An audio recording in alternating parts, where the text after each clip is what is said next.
नमस्कार दोस्तों, आप सभी का स्टेपिंग स्टोन में स्वागत है। रिसेंट में बहुत से आर्टिकल पब्लिश हुए हैं जिसमें भारतीय वायुसेना के द्वारा ब्रह्मोस मिसाइल के एक्सटेंडेड वर्जन के सफल परीक्षण के बारे में बताया गया है।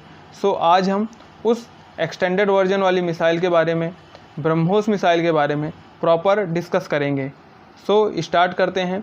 रिसेंट में भारतीय वायुसेना के द्वारा ब्रह्मोस मिसाइल के एक्सटेंडेड रेंज वर्जन वाली जो मिसाइल है उसका सुखोई 30 MKI फाइटर जेट के माध्यम से सफलतापूर्वक परीक्षण किया गया। यह परीक्षण भारत के बे ऑफ बंगाल वाला जो रीजन है उसमें किया गया है। इस मिसाइल के माध्यम से हम air to surface, air to water दोनों ही प्रकार के टारगेट को हाई प्रिसीजन के साथ हिट कर सकते हैं और उसे डिस्ट्रॉय कर सकते हैं। इस मिसाइल का जो प्रीवियस वर्जन था या जो पहले वाला वर्जन था उसकी जो रेंज थी बेसिकली 290 किलोमीटर थी, लेकिन जो इसका एक्सटेंडेड वर्जन आया है उसमें इसकी जो रेंज है वो 350 किलोमीटर कर दी गई है। वहीं अगर इसके स्पीड की बात करते हैं तो इसकी जो स्पीड है 2.1 मैक या लगभग 3 मैक रखी गई है और इसी स्पीड से अपने टारगेट को हिट करने में यह सक्षम है। ये तो था एक्सटेंडेड वर्जन वाली मिसाइल के बारे में। अब हम प्रॉपर बात करते हैं ब्रह्मोस के बारे में। ब्रह्मोस मिसाइल का नाम भारत के ब्रह्मपुत्र नदी और रसिया के मॉस्कोवा नदी पर रखा गया है।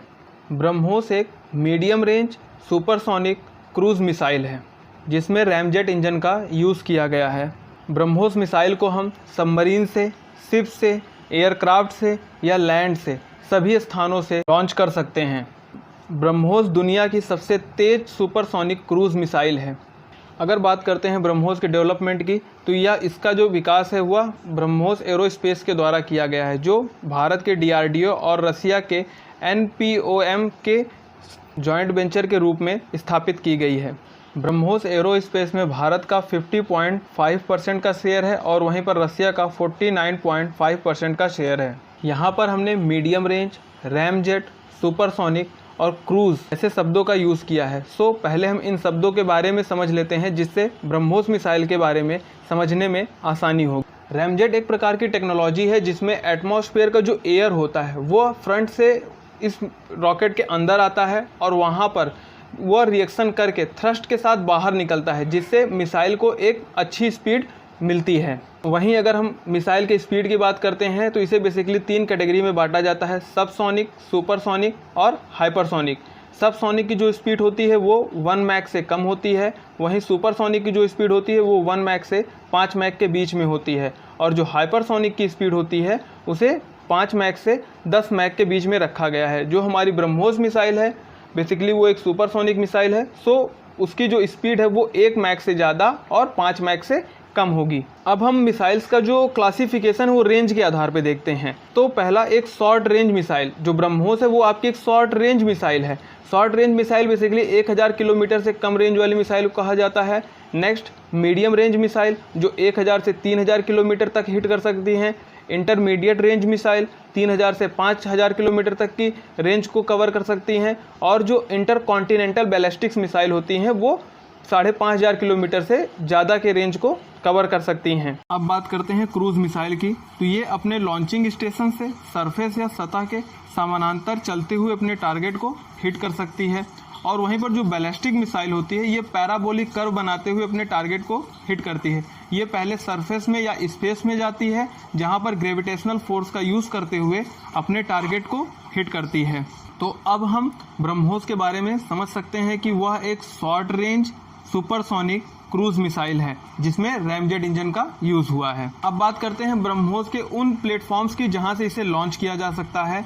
ब्रह्मोस मिसाइल को हम वेरियस प्लेटफॉर्म से यूज कर सकते हैं। सबसे पहले हमने ब्रह्मोस मिसाइल को अपने नेवी में यूज किया था और 2005 में इसका सक्सेसफुल ट्रायल किया था।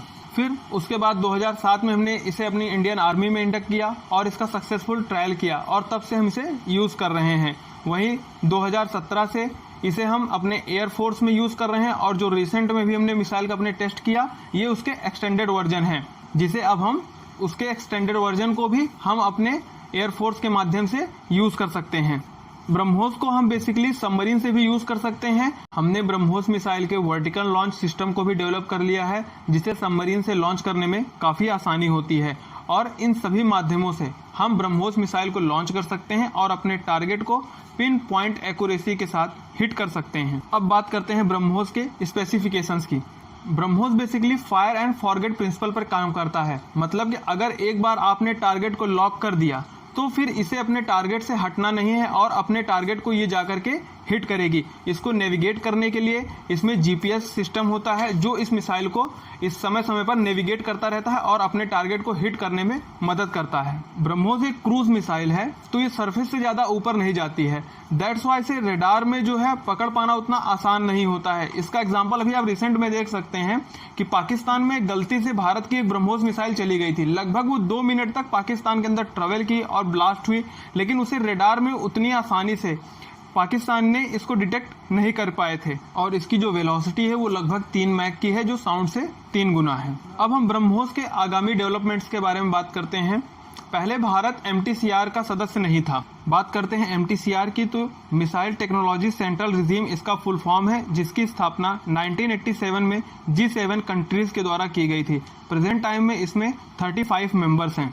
जब भारत इस MTCR का सदस्य नहीं था तब वह 300 किलोमीटर से अधिक रेंज वाली मिसाइल को डेवलप नहीं कर सकता था, लेकिन 2016 में भारत की सदस्यता मिलने के बाद हम 300 किलोमीटर से ज़्यादा रेंज वाली मिसाइल को डेवलप कर सकते हैं और इंडिया और रसिया ने साथ में प्लान बनाया है कि हम लगभग 1500 किलोमीटर तक की रेंज वाली मिसाइल को डेवलप करेंगे। नेक्स्ट बात करते हैं ब्रह्मोस 2 की। तो ब्रह्मोस 2 एक हाइपरसोनिक क्रूज मिसाइल है जिसकी स्पीड लगभग 8 मैक की होगी और रेंज जो है लगभग 600 किलोमीटर होगी। ये कमिंग 7 to 8 ईयर्स में इसे कंप्लीट कर लिया जाएगा।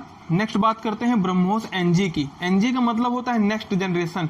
ये वाली जो मिसाइल है, जो प्रेजेंट टाइम में हमारे पास मिसाइल है, उससे थोड़ा छोटे वर्जन है जिसकी रेंज लगभग 290 किलोमीटर ही रहेगी और इसका प्रोडक्शन उत्तर प्रदेश में स्थापित जो ब्रह्मोस का प्रोडक्शन यूनिट है यहाँ पर किया जाएगा। ये तो था ब्रह्मोस के बारे में और उसके स्पेसिफिकेशंस के बारे में। ये था ब्रह्मोस से संबंधित सभी तथ्यों के बारे में। और अब हम देख लेते हैं कि इससे भारत पर क्या प्रभाव पड़ेगा। तो ब्रह्मोस के डेवलपमेंट से बेसिकली भारत की सिक्योरिटी को और इनहेंस किया जा सकता है, भारत की सिक्योरिटी को और मजबूत किया जा सकता है तथा इंडो पैसिफिक वाला जो रीजन है उसमें इसकी डोमिनेंस को और बढ़ाया जा सकता है।